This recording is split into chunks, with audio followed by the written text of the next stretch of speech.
현역 자위대 장교 5명이 모여 좌담한 걸 정리한 칼럼 상편에 이어 하편을 올립니다. 상편을 못 보신 분들은 상단에 노출된 링크를 클릭하시면 바로 보실 수 있습니다. 그럼 두 번째 영상 시작해 볼까요?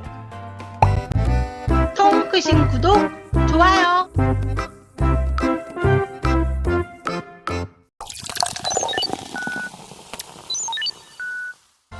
배터리로 치면 광대역 다목적 무전기 배터리도 위험하죠.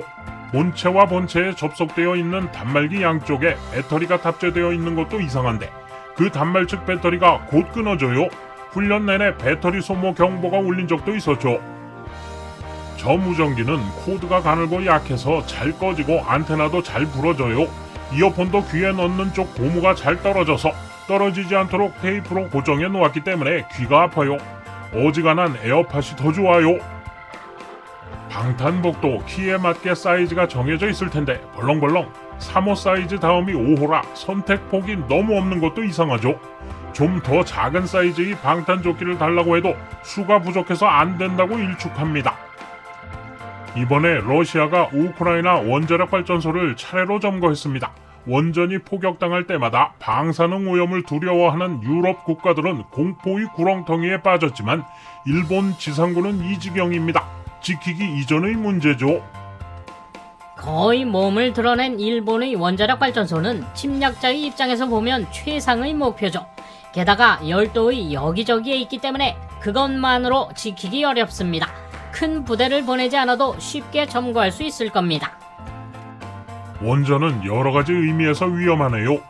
제일 우크라이나 대사관은 일본인 그것도 자위관을 모아놓고 의용병으로 참가하라고 했지만 언어를 이해하지 못하는 이상 큰 전력이 되지 않아요. 전차는 국가와 업체가 달라도 조종 방법에 큰 차이가 없죠. 그렇다고 바로 탈 수 있느냐 하면 역시 차 안에서 손을 잡고 싸울 수는 없습니다. 세계 제9위의 방위비는 속빈 강정이다. 일손이 부족하고 노후화되어 도움이 되지 않는 전력이다. 그것이 일본 자위대의 실태다. 5 자위관들은 마지막에 이렇게 한탄했다. 국방 파탄이에요.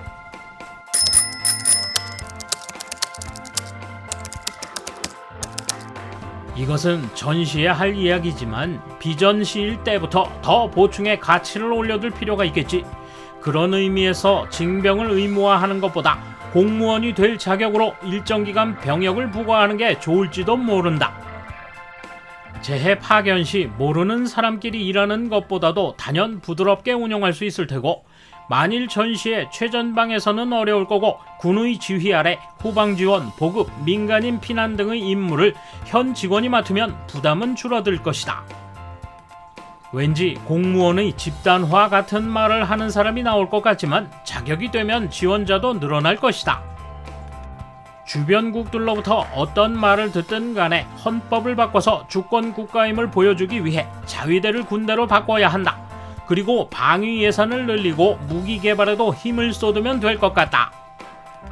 핵은 문제겠지만 적 기지 공격 능력이 있는 장거리 미사일은 꼭 필요한 것 같다. 징병 제도까지 고려해서 사람을 늘리지 않으면 이 넓은 바다로 둘러싸인 일본은 진정한 해양 국가가 될 수 없다고 생각한다. 이런 현장의 목소리를 기사화하는 것은 좋군요.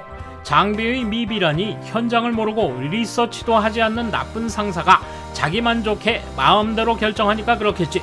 이번 기회에 논의를 활발히 해 법 정비를 완수해야 한다. 일본도 징병제를 생각해야 한다. 대만도 4개월이다. 일정 조건에서 병역 면제는 있어도 된다. 자위대라는 조직에 결함이나 개선할 점은 있을 것이다. 다만 사람이 늘어나면 관심도 커지고 목소리도 커진다. 늘린 예산은 유용하게 쓰여야 한다. 자위대가 해외에서 전투 행위를 하는 것은 기본적으로 반대다. 하지만 적기지 선제 공격은 감수해야 한다. 핵은 보유하지 않고 핵 방위나 핵 억지, 핵 무력화에 주력해야 한다.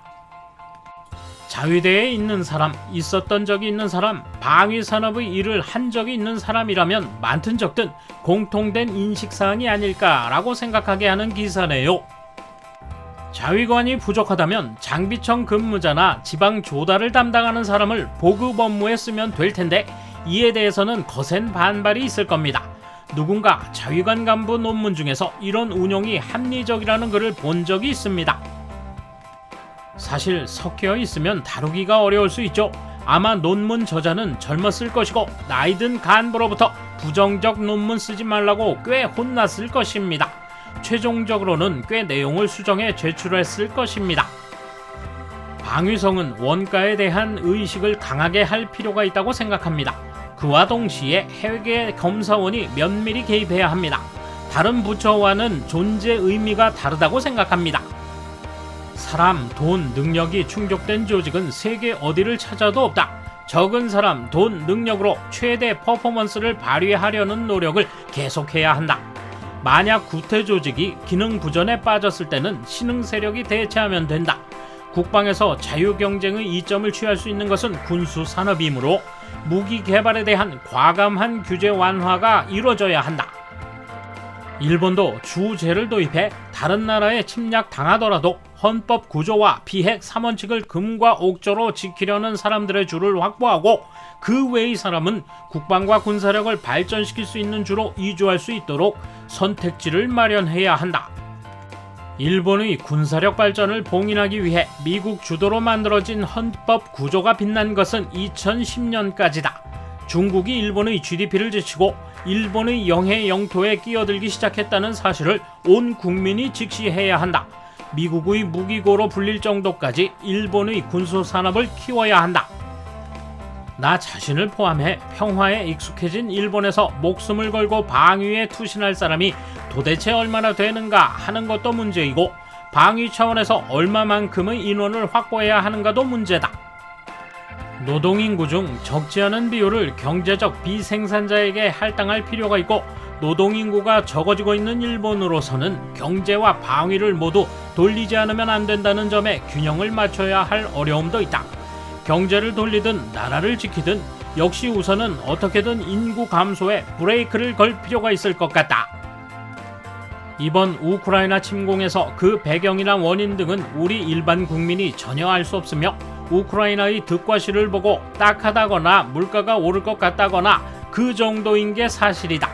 다행히 전후부터 현재까지 자연재해를 제외하고는 국가의 위기라는 것에 직면하지 않고 평온한 삶이 유지되고 있다. 하지만 앞으로는 어떨까? 일본 방위에 관해 국민의식 자체를 바꾸지 않으면 설마 할 때 그야말로 몰살당하는 길밖에 남지 않는다.